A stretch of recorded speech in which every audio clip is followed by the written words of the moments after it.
નમસ્કાર મિત્રો, શું તમે જાણો છો કે જ્યોતિષશાસ્ત્રમાં કેટલાક એવા વિશેષ યોગ બને છે જે વ્યક્તિના જીવનમાં અચાનક સકારાત્મક પરિવર્તન લાવી શકે છે? આવનારા દિવસોમાં એક એવો જ અત્યંત શુભ અને શક્તિશાળી યોગ બનવા જઈ રહ્યો છે જેને શિવ યોગ તરીકે ઓળખવામાં આવે છે. જ્યોતિષશાસ્ત્રમાં શિવ યોગને ભગવાન શિવની કૃપા સાથે જોડવામાં આવે છે અને એવું માનવામાં આવે છે કે આ સમય દરમિયાન કરવામાં આવેલા કાર્યોમાં સફળતા મળવાની સંભાવના ઘણી વધી જાય છે. ખાસ કરીને કેટલીક રાશિઓ માટે આ સમય ખૂબ જ લાભદાયક સાબિત થઈ શકે છે. તો મિત્રો, આજે આપણે જાણીશું કે 24 જૂનથી શરૂ થનારા આ ખાસ શિવ યોગનો લાભ કઈ 3 રાશિઓને મળવાનો છે અને તેમના જીવનમાં કયા મોટા ફેરફારો જોવા મળી શકે છે. વિડીયો શરૂ કરતા પહેલાં જો તમે અમારી ચેનલ પર નવા હોય તો ચેનલ લાઈક, શેર અને સબસ્ક્રાઈબ કરવા જરૂરથી કરજો, જેથી આવી જ રસપ્રદ અને ઉપયોગી જાણકારી તમને સતત મળતી રહે. ગ્રીક પંચાંગ અનુસાર આ વખતે શિવ યોગ 24 જૂન 2026ના રોજ સવારે 10 વાગ્યે અને 23 મિનિટે શરૂ થશે અને 25 જૂન 2026ના રોજ સવારે 10 વાગ્યે અને 54 મિનિટ સુધી રહેશે. આ સમયગાળો ભલે એક દિવસથી થોડો વધુ હોય, પરંતુ એની અસર ઘણા દિવસો સુધી અનુભવાઈ શકે છે. જ્યોતિષશાસ્ત્ર અનુસાર જ્યારે શિવ યોગ બને છે ત્યારે વ્યક્તિની અંદરની શક્તિ, આત્મવિશ્વાસ અને નિર્ણય લેવાની ક્ષમતા વધે છે.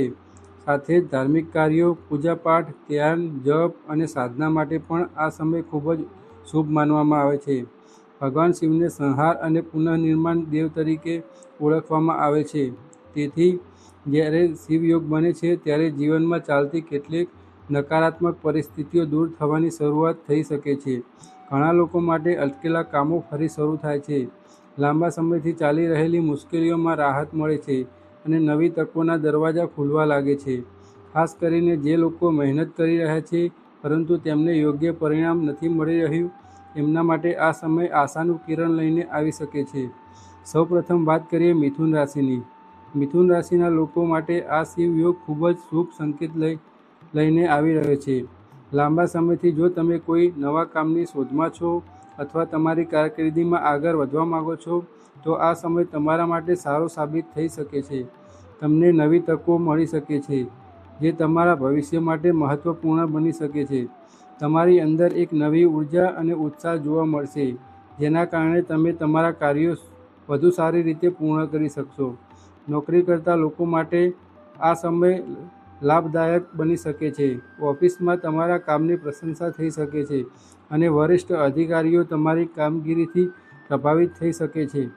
જો તમે લાંબા સમયથી પ્રમોશન અથવા નવી જવાબદારીઓની રાહ જોઈ રહ્યા છો, તો આ સમય સકારાત્મક સંકેતો આપી શકે છે.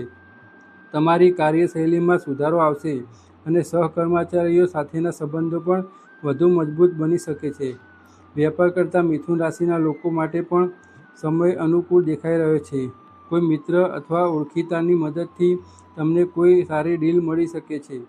આ ડીલ ભવિષ્યમાં મોટો ફાયદો આપી શકે છે. જો તમે કોઈ નવા પ્રોજેક્ટ પર કામ કરી રહ્યા છો, તો તેમાં પણ પ્રગતિ જોવા મળી શકે છે.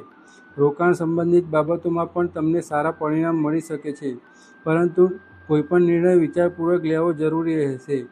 મિથુન રાશિના લોકો માટે સ્વાસ્થ્યની બાબતમાં થોડું ધ્યાન રાખવાની જરૂર છે. ખાસ કરીને ખાવા પીવાની આદતો પર નિયંત્રણ રાખવું મહત્વપૂર્ણ રહેશે.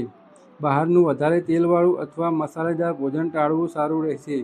જો તમે નિયમિત વ્યાયામ અને યોગ્ય આહારનું પાલન કરશો, તો આ સમયગાળામાં તમે સ્વસ્થ અને ઉર્જાવાન રહી શકશો. હવે વાત કરીએ વૃશ્ચિક રાશિની. વૃશ્ચિક રાશિના લોકો માટે આ શિવ યોગ આર્થિક રીતે ખૂબ જ સકારાત્મક પરિણામ આપી શકે છે. આવકમાં નવા સ્ત્રોતો ઊભા થઈ શકે છે અને પૈસાની સ્થિતિમાં સુધારો જોવા મળી શકે છે.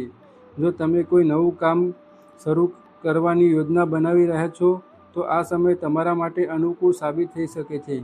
લાંબા સમયથી અટકેલા નાણાકીય કાર્યો પણ પૂર્ણ થઈ શકે છે.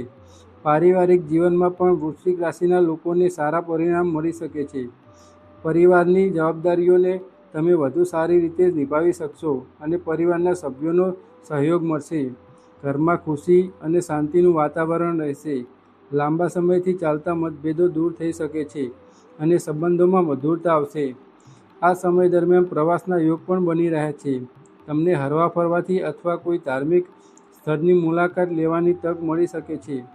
આવા પ્રવાસો તમારા મનને શાંતિ આપશે અને નવી ઉર્જાનો અનુભવ કરાવશે. કેટલીક વ્યક્તિઓ માટે આ પ્રવાસ કામકાજ સંબંધી પણ હોઈ શકે છે, જે ભવિષ્યમાં લાભદાયક સાબિત થઈ શકે. વૃશ્ચિક રાશિના લોકો માટે વાહન સુખ મળવાના પણ સંકેતો છે. જો તમે નવું વાહન ખરીદવાનું વિચારી રહ્યા છો તો અનુકૂળ પરિસ્થિતિ બની શકે છે. જોકે સ્વાસ્થ્યની બાબતમાં થોડી સાવધાની રાખવી જરૂરી રહેશે. ખાસ કરીને જંક ફૂડ અને અનિયમિત જીવનશૈલીથી દૂર રહેવું સારું રહેશે. યોગ્ય આહાર અને પૂરતી ઊંઘ તમારા માટે ખૂબ જ મહત્વપૂર્ણ રહેશે. હવે વાત કરીએ ધન રાશિની, જે આ શિવ યોગ દરમિયાન સૌથી વધુ લાભ મેળવનારી રાશિઓમાંની એક માનવામાં આવી રહી છે. ધન રાશિના લોકો માટે લાંબા સમયથી અટકેલા કાર્યો પૂરા થવાની સંભાવના છે. જે કામમાં વારંવાર અવરોધ આવી રહ્યા હતા તે હવે ગતિ જોવા મળી શકે છે. તમારી મહેનતનું યોગ્ય પરિણામ મળવાનું શરૂ થશે અને આત્મવિશ્વાસમાં વધારો થશે. નોકરિયાત લોકો માટે આ સમય સફળતા અને માન સન્માન લઈને આવી શકે છે. ઓફિસમાં તમારા કામના વખાણ થશે અને તમારા સૂચનોને મહત્ત્વ આપવામાં આવશે. જો તમે કોઈ મહત્ત્વપૂર્ણ પ્રોજેક્ટ પર કામ કરી રહ્યા છો તો તેમાં સફળતા મળવાની સંભાવના વધી રહી છે. તમારા સિનિયર અધિકારીઓ પણ તમારી કામગીરીથી ખુશ થઈ શકે છે. વિદ્યાર્થીઓ માટે પણ આ સમય ખૂબ જ સારો માનવામાં આવી રહ્યો છે. અભ્યાસમાં મન લાગશે અને એકાગ્રતા વધશે. જે વિદ્યાર્થીઓ સ્પર્ધાત્મક પરીક્ષાઓની તૈયારી કરી રહ્યા છે તેમને મહેનતનું સારું પરિણામ મળી શકે છે. નવા વિષયો શીખવામાં રસ વધશે અને શિક્ષકોનો સહયોગ પણ પ્રાપ્ત થશે. ધન રાશિના લોકોના જીવનમાં આધ્યાત્મિક તરફનો ઝુકાવ પણ વધી શકે છે. ભગવાનની ભક્તિ, પૂજાપાઠ અને ધાર્મિક કાર્યોમાં રસ વધશે. ઘણા લોકો ધ્યાન, યોગ જેવી પ્રવૃત્તિઓ તરફ આકર્ષિત થઈ શકે છે. આથી માનસિક શાંતિ મળશે અને જીવનમાં સકારાત્મકતા વધશે. શિવ યોગનો સૌથી મોટો લાભ છે કે તે વ્યક્તિના મન અને આત્માને મજબૂત બનાવશે. પ્રેમ જીવનની વાત કરીએ તો ધન રાશિના લોકો માટે પણ સમય સારો દેખાઈ રહ્યો છે. સંબંધોમાં સમજણ અને વિશ્વાસ વધશે. જીવનસાથી સાથેનો સમય આનંદદાયક રહેશે અને જૂના મતભેદો દૂર થઈ શકે છે. અવિવાહિત લોકો માટે પણ કોઈ સારો સંબંધ આવવાની શક્યતા બની શકે છે. સંબંધોમાં સકારાત્મકતા અને સંતુલન જળવાઈ રહેશે. આ 3 રાશિઓના લોકો માટે શિવ યોગ એક ખાસ તક લઈને આવી રહ્યો છે.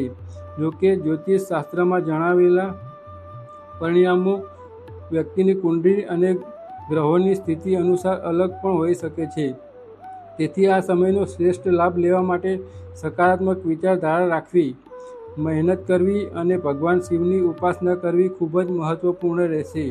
જો તમે પૂજાપાઠ, ધ્યાન અથવા મહામૃત્યુંજય મંત્રના જાપ જેવી પ્રવૃત્તિઓ કરશો તો તમને વધુ શુભ ફળ પ્રાપ્ત થઈ શકે છે. તો મિત્રો, આ હતી શિવ યોગ સાથે જોડાયેલી ખાસ માહિતી. જો તમારી રાશિ મિથુન, વૃશ્ચિક અથવા ધન છે તો આવનાર દિવસો તમારા માટે ઘણી ખુશીઓ અને નવી તકો લઈને આવી શકે છે. આશા છે કે ભગવાન શિવની કૃપા તમારા જીવન પર હંમેશા બની રહે. જો તમને આ માહિતી પસંદ આવી હોય તો વિડીયો લાઈક કરજો, તમારા મિત્રો અને પરિવારજનો સાથે શેર કરજો, ચેનલને સબસ્ક્રાઈબ કરજો અને સૌથી મહત્ત્વની વાત, કોમેન્ટ બોક્સમાં હર હર મહાદેવ જરૂર લખજો અને તમારી રાશિ પણ જણાવજો. મળીએ આગામી રસપ્રદ વિડીયોમાં. ત્યાં સુધી માટે ધન્યવાદ.